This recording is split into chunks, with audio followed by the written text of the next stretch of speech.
I have a bit of resentment when I talk to the unhappy, dissatisfied individual because you talk to them and then they articulate their emptiness, their dissatisfaction. But then they don't have the interest in dedicating the entirety of their being to solving the problem. That is definitely my beef with the empty, hollow, dissatisfied individual. It's one thing for that person to admit it's a lot of work and I don't know if I can do that right now. But it's another thing to not even acknowledge that it's the inconvenient truth that I have to put a lot of work. I have to dedicate basically my life to combating and offsetting and mitigating the effects of my demons, my toxicity, my unhealthiness, my mentality, my negative mentality. Because make no mistake, y'all, it's all about a mentality. It's all about a belief system. And I get annoyed because I talk to the dissatisfied, hollow, empty individual, and they're so worldly. They care so much about stuff, about looks, about appearance, about impressing their fellow man, about being appraised as valuable in the eyes of their peers at a superficial level. And then I want to say they have the nerve to complain. And the only reason why I say the nerve to complain is because how dare you not admit how empty and how non-reciprocating all of your indulgences are. That's why I can't stop going back to the religiosity of it all. Make no mistake, the only reason why religion speaks to us in any way is because we have those religious receptors to begin with. For instance, the only reason why nicotine can have an effect upon a person's system is because we have nicotinic receptors to begin with.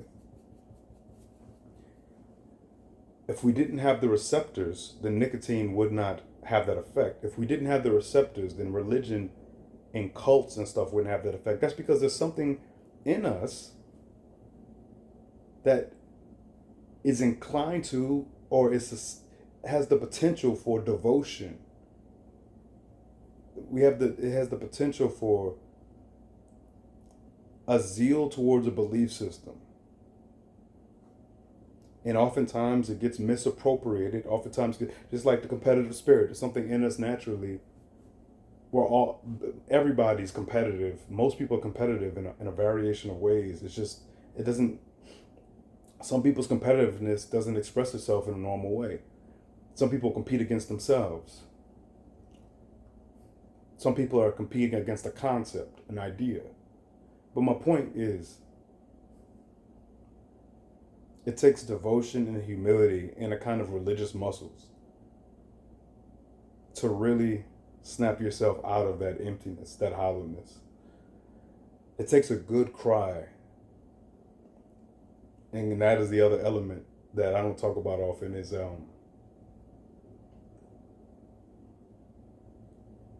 going to say this because somebody needs to hear this. If you feel like you've hit an internal wall from sweeping everything under the emotional rug for years and years, you swept all of the negativity, you've internalized it, you've lied to yourself, you kidded yourself, you keep trying to ignore everything that's bothering you, all the poor decisions you've made, the negative momentum you're on, you keep trying to ignore it. I promise you, at least this is my view, the only real way out, or rather, the best indicator that you are on your way out is to have a magnificent, beautiful cry. I promise you, crying is such a great testament and a great expression of acknowledgement, of release.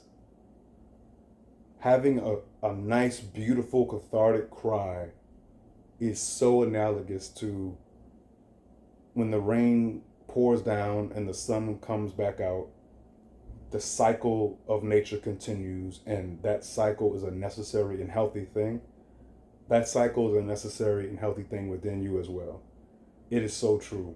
Men, don't be afraid to cry, especially, come on, man. Like, if you're by yourself, like, what are you doing? Cry. Women are even afraid to cry, many of them. There's this notion of it being weakness, man. It's emotional constipation. No more emotional constipation if you want that satisfaction. If you want that release. Devote yourself to a comprehension of your humanity. Devote yourself to a real humility that knocks you on your ass and makes you realize that I'm a fool. I am indeed nothing, but I'm also everything. Both are true. There are many truths that can exist at the same time. You can be a fool, but you can also at the same time be a pursuer of wisdom.